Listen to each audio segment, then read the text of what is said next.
soketnya khusus ya teman-teman, dari MPR Tech. Nah, kita soketnya udah waterproof. Nah, ini kita datangkan langsung dari luar negeri, jadi ini nggak ada di Indonesia ya. Tuh, katanya lokal pret, kok dari luar negeri? Nah, itu gimana mas penjelasannya mas? Gimana tuh mas? Ya nggak tahu saya.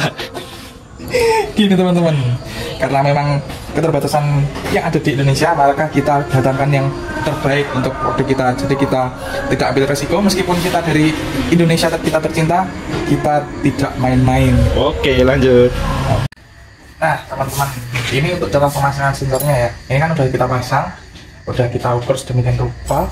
Terus ini untuk apa itu stick aslinya kita udah samakan untuk panjang apa itu shifting rodnya.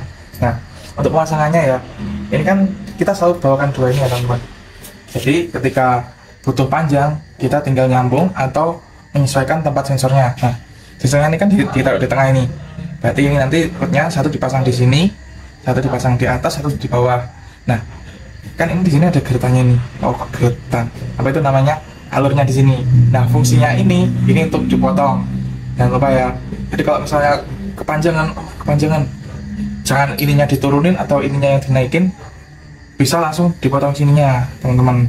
Jadi ini memang fungsinya untuk dipotong kalau memang terlalu panjang, jadi disesuaikan dengan panjang shift rod yang dibutuhkan seperti ini ya.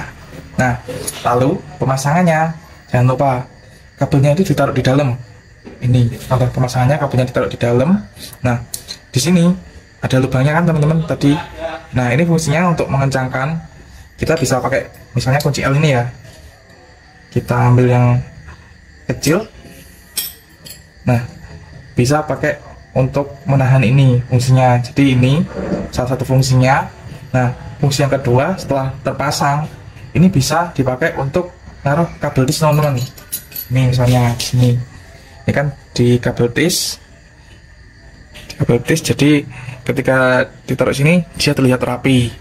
Untuk pemasangannya cukup mudah, yang penting ini kita perhatikan yang ini untuk pemasangan sensor dengan rod yang di atas ini mepet ya teman-teman. Nah mepet, tidak ada celah di sini.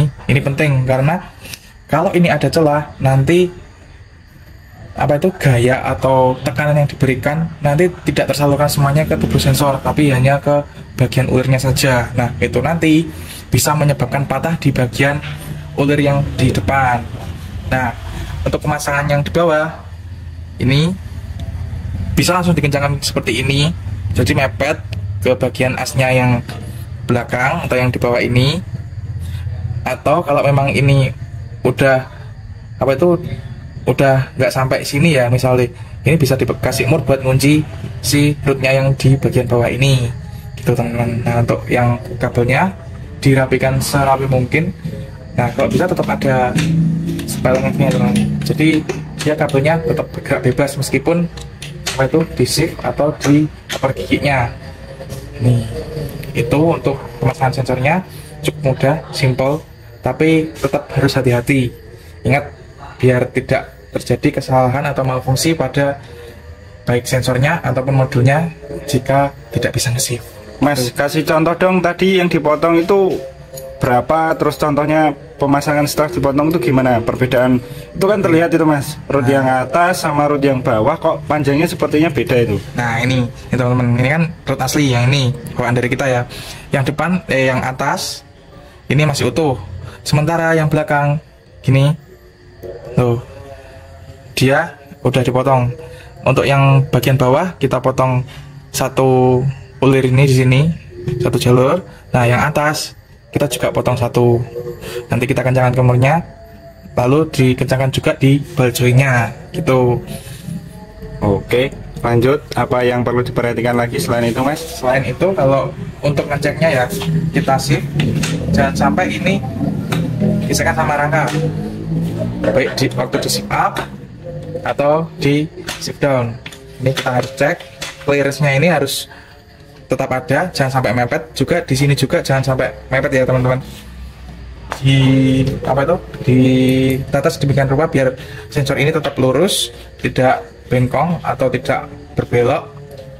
Jadi apa itu tekanan pada sensor bisa terbaca dengan baik. Nah Mas, kalau ada motor yang shift rootnya itu bengkok seperti mungkin kayak BMW gitu ya, itu boleh nggak sih Mas rootnya itu dibengkokkan, dan bagaimana cara supaya membengkokkannya aman itu bagaimana Mas? Misalnya ini ya masih lurus, kalau mau dibengkokkan ya ini bisa kita jepit dulu, lalu kita panaskan bagian mana yang dibengkokkan.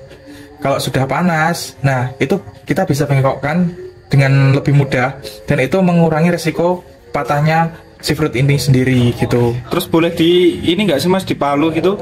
Oh, kalau palu usahakan jangan ya teman-teman, dibengkokkan dengan alat press mungkin Mas ya? Ya, mungkin dengan alat press mungkin hasilnya presisi dan tidak melukai dari permukaan si shift rootnya seperti itu teman-teman.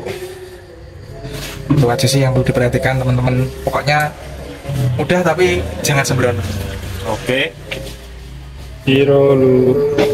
Nah, itu kan tadi pemasangan untuk shifternya ya teman-teman, mulai dari wiringnya, untuk jalur-jalurnya yang mau dipasang dilewatkan kemana, ini udah dijelaskan, ini kita tes demikian rupa biar rapi dan tidak terjepit ya teman-teman.